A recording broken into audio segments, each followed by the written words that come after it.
¿Qué tal a todos? Es un verdadero placer dar inicio a este nuevo análisis. Hoy tenemos por delante una exploración francamente fascinante. Vamos a desarmar ese inmenso rompecabezas que conecta absolutamente todo lo que consumimos, producimos y vivimos a diario. Hablaremos sobre el intercambio global, de cómo moldea el mundo moderno en el que todos habitamos y bueno, de cómo diablos llegamos a este nivel de hiperconexión. Es un viaje súper interesante que combina historia, economía y nuestra realidad cotidiana. Así que vamos a sumergirnos de lleno para entender la verdadera magnitud de la economía mundial. A ver, arranquemos con esto. Fíjense en esta cita, que viene directo de un artículo de la Universidad de los Andes. Resume perfectamente lo que está en juego. El comercio internacional es relevante por su contribución a la satisfacción de las más variadas necesidades. Y nos dice algo fundamental, o sea, ninguna nación en el mundo moderno es una isla autosuficiente. Es imposible. Si lo pensamos un segundo, desde la tecnología que usamos para comunicarnos hasta la comida que ponemos en la mesa, dependemos totalmente de este flujo constante. El intercambio cruza fronteras no por puro capricho de hacer negocios, sino por una necesidad absoluta de cubrir demandas que, a nivel puramente local, serían imposibles de satisfacer. Bueno, nuestra hoja de ruta para hoy es súper clara y va así. Número 1. Definición del comercio internacional. 2. Su importancia para la sociedad. 3. Un vistazo a su evolución histórica. 4. La globalización y los mercados modernos. Y finalmente, el punto 5, la balanza de pagos. Empecemos por establecer las bases. Sección 1. Definición del comercio internacional. Saben, a veces escuchamos términos en las noticias financieras y pensamos que significan lo mismo. Por ejemplo, comercio internacional y comercio exterior. Pero en realidad hay una distinción clave aquí. El comercio internacional se refiere a esa inmensa red de movimientos a nivel mundial. Es el concepto universal, la foto panorámica de bienes y servicios moviéndose por todo el globo. En cambio, el comercio exterior es una visión mucho más enfocada. Trata de las transacciones específicas que hace un solo país con el resto del mundo. Para ponerlo simple, el comercio internacional es ver todo el bosque interconectado, mientras que el comercio exterior es estudiar cómo un solo árbol se relaciona con su entorno. Ahora, ¿por qué debería importarnos? Pasemos a la sección 2. Importancia para la sociedad.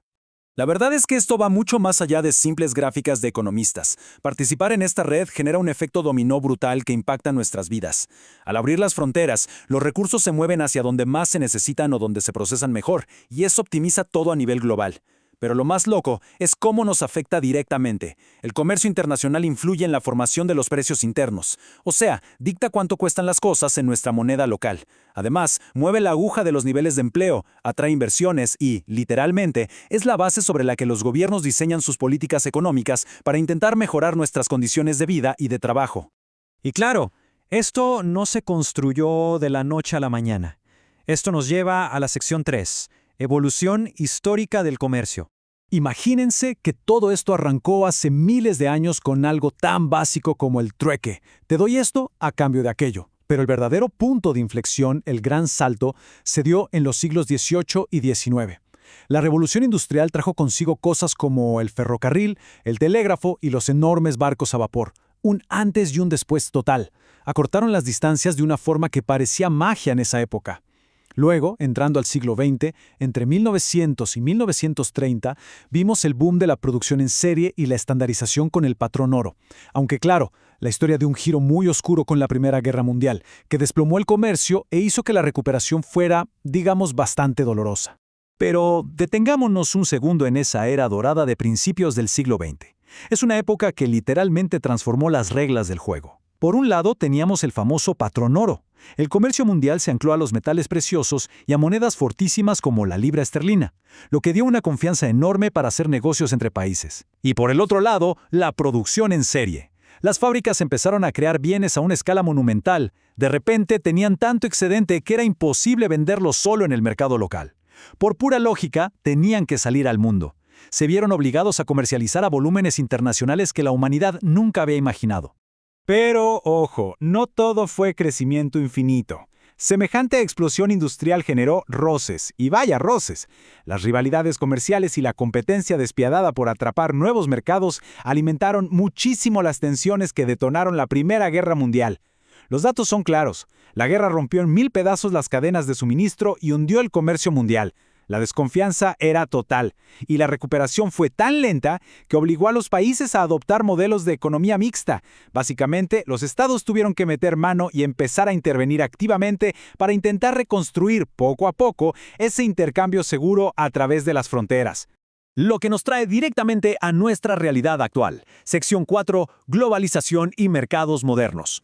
Hoy por hoy, el comercio internacional es como el gran motor de un fenómeno gigantesco, la globalización.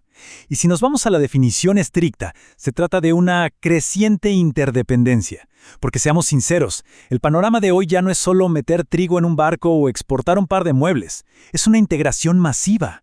Estamos hablando de comercio, sí, pero también de finanzas, de movimiento de personas y de ideas, todo fluyendo en un único y gigantesco mercado global. Estas inversiones que cruzan fronteras a la velocidad de la luz son literalmente la columna vertebral de esta hiperconexión moderna. Y fíjense que esta globalización la vivimos de dos maneras súper claras todos los días. Primero, tenemos la globalización de los mercados. O sea, podemos ir a casi cualquier país del mundo y vamos a encontrar las mismas marcas, los mismos gustos, nuestros patrones de consumo se están volviendo universales. Y segundo, la globalización de la producción. Esto es increíble. Una empresa ya casi nunca fabrica un producto entero en una sola fábrica. Piensen en un automóvil moderno. Sus partes vienen de decenas de países distintos. Buscan la mejor tecnología aquí, el costo más eficiente allá, la especialización en otro lado y luego ensamblan todo. Es un triunfo absoluto de la logística contemporánea. Finalmente, llegamos a la sección 5, la balanza de pagos. Suena a término de contador, pero es clave para entender todo esto. Con todo este caótico y gigantesco ir y venir de cosas y dinero, ¿cómo hace un país para no perderse? Bueno, ahí es donde entra esta herramienta que es fundamental, la balanza de pagos. Es básicamente el libro mayor. Es esa cuenta donde un país anota rigurosamente cada centavo, cada bien, cada transacción que hace con el resto del mundo, usualmente a lo largo de un año. Es la única forma estandarizada y real de medir qué tan bien parado está un país en medio de todo este juego del comercio internacional. Imagínense una balanza de las antiguas. El objetivo aquí es ver el equilibrio. Todo lo que entra contra todo lo que sale. A través de métricas como la cuenta corriente, esta balanza nos muestra la verdadera salud de una economía. Si un país se la pasa comprando, o sea, importando, mucho más de lo que logra vender o exportar al mundo, pues la balanza se inclina, ¿no? Eso crea un déficit. Y ese déficit, de alguna u otra manera, alguien tiene que pagarlo o financiarlo. Y lo más impactante es que esa pequeña inclinación en la balanza termina golpeando directamente el tipo de cambio de la moneda, los empleos y las políticas que nos afectan a nosotros todos los días. Bueno, para ir cerrando esta exploración de hoy, miremos hacia atrás un segundo. Es una locura pensar que pasamos de hacer simples trueques en plazas locales a esta red hipercompleja de inversiones, cadenas de producción multinacionales y balances contables gigantescos. Y sabiendo lo increíblemente interdependientes que somos en este momento, nos deja una pregunta perfecta para reflexionar.